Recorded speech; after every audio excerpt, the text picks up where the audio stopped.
Hello दोस्तों, कैसे हैं आप सब। एक बार फिर मैं आपके पास आ गया हूं आपको ये बताने कि आपका पेपर नीट और जेई का सितंबर में नहीं होगा। क्यों नहीं होगा, इसके लिए मैं आपको कुछ रीजंस दूंगा, कुछ पॉइंट वाइज आपको बताऊंगा।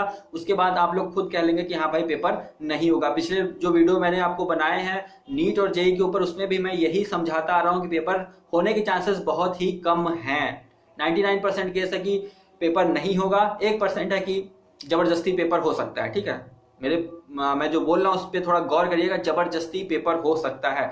ठीक है, देखिए जुलाई में भी सरकार का रुख था कि पेपर हम करा लेंगे। ठीक है, सरकार पूरी तरीके से तैयार लग रही थी कि पेपर करा लेंगे, लेकिन आपकी यूनिटी ने और आपके प्रेशर ने, जो आपने ट्विटर कैंपेन चलाया था, उन सब की वजह से सरकार को आगे शिफ्ट करना पड़ा डेट। ठीक है, और इस बार भी यही है, सरकार का रुख है। सरकार पूरी तरीके से चाहती है कि वो जो प्रिपरेशन वो कर रही है वो वेस्ट ना हो, पेपर हो जाए, झंझट छूटे, कुछ भी हो, कोई भी मरे कटे, किसी को कोरोना हो, कोई मतलब नहीं, पेपर हो जाए। लेकिन इस बार भी आप लोग जो ट्विटर कैंपेन चला रहे हैं, जो लगातार ट्वीट कर रहे हैं और उनको पोस्ट कर रहे हैं, उनको टैग कर रहे हैं, तो उस हिसाब से फिर से जो आपका जो ये है नीट और जेई का पेपर वो पोस्टपोन जरूर होगा। ठीक है, जरूर होगा। अच्छा, ये तो बात हो गई। अब देखिए एसओपी आ गया। एसओपी 15 जुलाई से ही आया हुआ है, ये तो अभी थोड़ा न्यूज में चल रहा है। तो एसओपी क्या है कि किस तरीके से हम एग्जाम कंडक्ट करवा लेंगे और बहुत अच्छे तरीके से, किसी को कोरोना नहीं होगा। ठीक है, एसओपी अपने आप में एक बहुत बड़ा बकवास चीज है। देखिए कैसे एसओपी में कहा भाई सेंटर हम 2000 से बढ़ा करके लगभग 4500 कर देंगे। ठीक है, बहुत अच्छी बात है। तो क्या ये बताइए, क्या आप हमारे घर के बगल में ही सेंटर बनवा देंगे?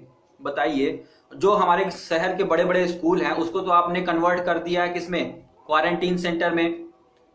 कोरोना के केस लगातार बढ़ते ही जा रहे हैं, अस्पताल कम पड़ने वाले हैं, इतनी सुविधा है नहीं। स्कूलों को, स्टेडियम को आपको क्वारंटीन सेंटर बनाना ही पड़ेगा।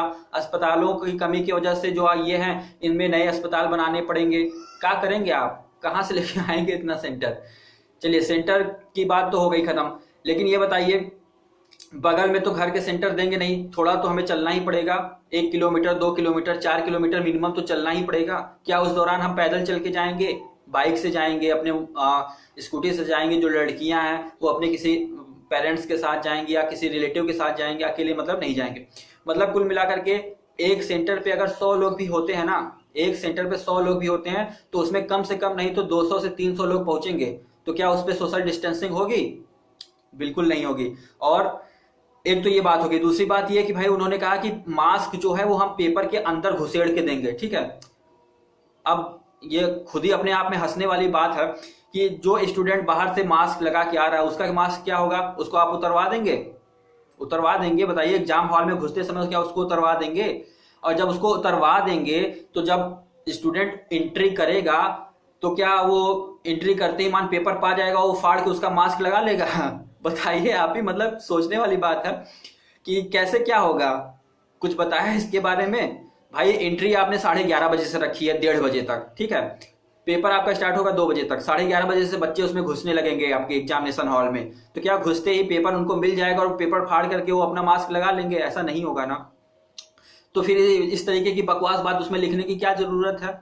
बाकी आपने जो बातें लिखी, चलो ठीक है भाई, एक हॉल में 30 बच्चे रहेंगे, पहले 60 बच्चे थे। अब इसमें भी थोड़ा पेज इसका गड़बड़ा गया है। वो कैसे? यूजीसी है, ठीक है, जैसे आपका एनटीए है वैसे एक यूजीसी होता है, जैसे आपका एआईसीटीई होता है वैसे एक यूजीसी भी है। ठीक है, कोई आपके यहाँ ग्रेजुएशन कर रहा होगा तो उसको पता होगा।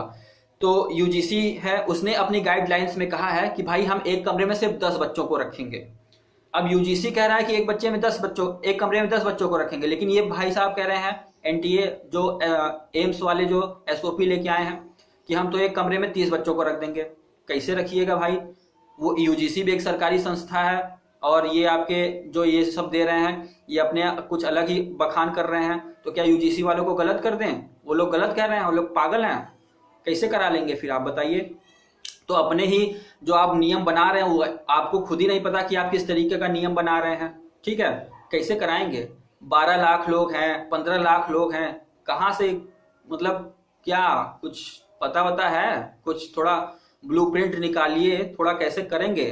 आपसे नहीं कह रहा हूँ, आपसे नहीं, वो जो कराने वाले हैं एनटीए, उनसे कह रहा हूँ, ठीक है। तो भाई देखिए ये सब बातें हैं, तो बहुत ही सोचने वाली बात है। अमेरिका को कॉपी कर रहे हैं, दूसरे देशों को कॉपी कर रहे हैं, तो वहां तो भाई सेशन 0 हो गया है। यहाँ पे क्यों नहीं हो रहा है? यहाँ पे कैसे करेंगे भाई? बड़े बड़े नेताओं का स्कूल चल रहा है, बड़े बड़े उद्योगपतियों का कॉलेज चल रहा है, सेशन 0 कर देंगे तो पैसा कहाँ से आएगा? जो करोड़ों का टर्नओवर होता है, पैसा गिनने में जो 4-5 महीने लग जाते हैं उनको, कैसे होगा फिर? कहाँ से आएगा? हाँ, तो भाई देखिए इसीलिए कर नहीं रहे हैं। क्या नहीं कर रहे हैं? सेशन 0 नहीं कर रहे हैं, ठीक है। सोच रहे हैं कि यार आज नहीं तो कल हो जाए, आज नहीं तो। अब देखिए इंडिया में ही अप्रैल से नया सेशन शुरू हो जाता है, ठीक है। अप्रैल महीने से ही नया सेशन शुरू हो जाता है। अप्रैल, मई, जून, जुलाई, अगस्त, सितंबर, ठीक है, 6 महीने तो ऐसे ही बीत जाएंगे इनके। 6 महीने निकल गए।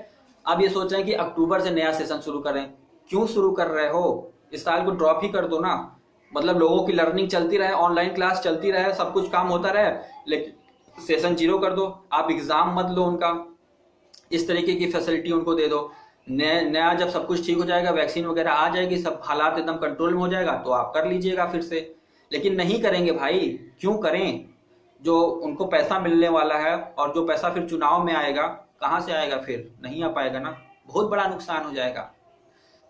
तो ये सारी बातें थी। इसके साथ ही और भी बहुत ढेर सारी बातें हैं। जब आप खुद सोचने लग जाएंगे ना, तो आपके अंदर भी एक एक करके सारी बातें निकल के सामने आने लगेगी। और इसी तरीके से आज तो हद हो गई। आज सुप्रीम कोर्ट ने खुद यूजीसी को नोटिस दे दिया कि आपने किस बेसिस पे कहा कि आप जो ग्रेजुएशन वाले स्टूडेंट हैं उनका 30 सितंबर तक एग्जाम करा लेंगे। किस तरीके से कह दिया। यूजीसी से सुप्रीम कोर्ट ने जवाब मांगा है, और यूजीसी को 2 दिन के अंदर जवाब 31 जुलाई तक सुप्रीम कोर्ट को देना है। तो उसके जवाब पे भी बहुत कुछ निर्भर करता है कि आगे क्या होने वाला है, ठीक है। तो कहने का मतलब यार देखिए, बहुत मतलब सारी की सारी जो परिस्थितियां वो यही शो कर रही हैं कि एग्जाम नहीं होने वाला है, ठीक है। और जो एसओपी आया वो सब ध्यान भटकाने वाली चीज है, उस पर भरोसा नहीं किया जा सकता। तो बस करना क्या, आपको पढ़ाई करते रहना, क्योंकि यार देखिए एग्जाम तो होगा, ठीक है, और उसका कोई भी दूसरा ऑप्शन नहीं, एग्जाम तो होगा। और आपको एग्जाम क्वालिफाई भी करना है, ठीक है। अच्छा सा डॉक्टर बनना है, अच्छा सा इंजीनियर बनना है, तो एग्जाम क्वालिफाई करके अच्छे कॉलेज में जाइए, एडमिशन लीजिए और अच्छे से पढ़ करके निकल जाइए, ठीक है। देश को अपनी सेवा दीजिए। लेकिन फिलहाल एग्जाम होने के चांसेस बहुत कम है और नहीं होगा, ठीक है।